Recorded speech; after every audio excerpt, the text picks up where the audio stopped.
यह क्या? कबीर साहब, जो पूरे जगत को ज्ञान प्रदान करते हैं, स्वयं रसोई में बाजरे की रोटी बना रहे हैं। चलिए इस अद्भुत, प्रेरणादायक और भक्तिपूर्ण कथा को सुने। एक छोटे से गांव में, जहां सरसों के खेत हवा में झूमते थे और बच्चे मिट्टी में खेलते हुए अपने सपनों को बुनते थे, उसी गांव में मोहन नाम का एक छोटा सा लड़का रहता था। मोहन को बाजरे की रोटी और गुड़ बहुत पसंद था, लेकिन उस वर्ष कम वर्षा के कारण खेतों में फसल कम हुई थी, जिससे गांव में थोड़ी चिंता का वातावरण था। फिर भी ग्रामीण लोग एक दूसरे का सहारा बने हुए थे। एक दिन मोहन ने सुना कि पास के शहर में संत कबीर साहिब का सत्संग आयोजित होता है। लोग कहते थे, कबीर साहिब के वचन जीवन को परिवर्तित कर देते हैं। मोहन के मन में यह विचार आया कि यदि कबीर साहिब इतने दयालु हैं, तो क्या वे हमारे गांव की सहायता नहीं करेंगे? उसने अपने सभी मित्रों को बुलाया।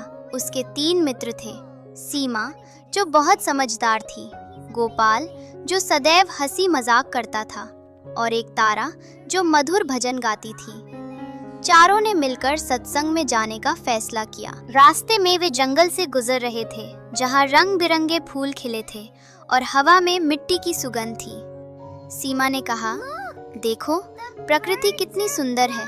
ऐसा प्रतीत होता है जैसे भगवान हमें आशा दे रहे हों। तभी गोपाल हंसा और बोला, ये पक्षी हमारे साथ यात्रा कर रहे हैं। तारा धीरे धीरे भजन गाने लगी, जिससे सबके मन में शांति छा गई। चलते चलते वो लोग सत्संग स्थल पर पहुंचे। वहां उन्होंने देखा कि सैकड़ों लोग बैठे थे। बीच में सादे वस्त्रों में कबीर साहिब विराजमान थे, जिनका चेहरा तेजस्वी और आंखों में करुणा झलक रही थी। मोहन ने मन ही मन प्रार्थना की, हे गुरुजी, हमारे गांव को सुखी रखिए और गांव में सबको भोजन मिले।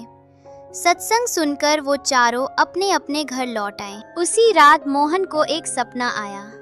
स्वप्न में कबीर साहिब मुस्कुराते हुए बोले, बेटा मोहन, तुम्हारी प्रार्थना मैंने सुन ली है। कल हम तुम्हारे गांव में एक बड़ी बाजरे की रोटी बनाएंगे।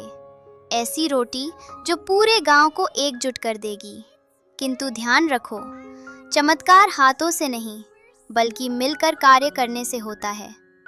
फिर मोहन की आंख खुली और वह प्रसन्न होकर अपने मित्रों के पास भागा। गांव में मोहन ने सबको अपने सपने के बारे में बताया। पहले तो गांव वाले चकित हुए।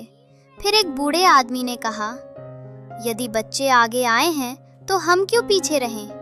और फिर सभी गांव वाले तैयार हो गए। सभी गांव वालों ने अपने अपने खेत से बाजरा देने को कहा, पर खेत में बाजरा कम था। फिर भी सबने जो थोड़ा थोड़ा बचा था, उसे एकत्रित किया। तभी सभी गांव वालों को ऐसा लगा कि जैसे एक चमत्कार सा हुआ हो, क्योंकि भंडार में अनाज अपेक्षा से अधिक निकला। सभी लोग मुस्कुराए और बोले, ये संत की कृपा और हमारी एकता का परिणाम है। अब गांव में तैयारी प्रारंभ हुई। गांव के लोहार ने एक बड़ा सा तवा बनाया और मिट्टी तथा पत्थरों से एक विशाल चूल्हा बनाया गया।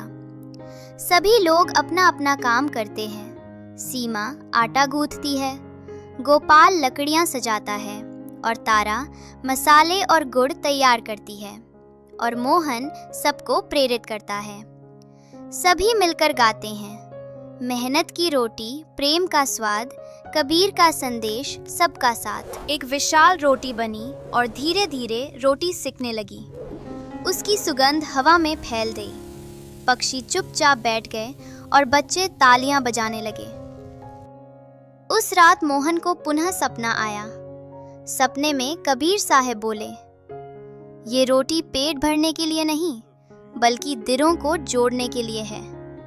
जब लोग मैं छोड़कर हम बन जाते हैं, तभी सच्चा प्रसाद बनता है। अगले दिन रोटी को मैदान में रखा गया और फूलों से सजाया गया। पूरा गांव एकत्रित हुआ। हर किसी को एक टुकड़ा मिला, बच्चों को, बुजुर्गों को, गरीबों को, अमीरों को। सब ने रोटी खाई। उसका स्वाद इतना मधुर था कि सब कहने लगे कि रोटी और मिलेगी क्या, क्योंकि उसमें प्रेम मिला हुआ था।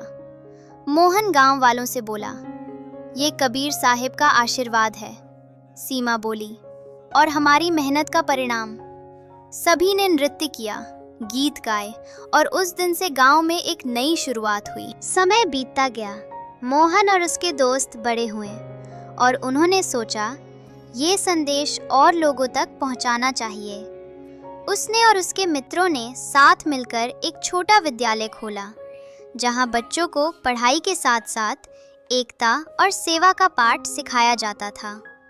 सीमा अध्यापिका बनी, गोपाल कहानीकार बना और तारा संगीत सिखाने लगी।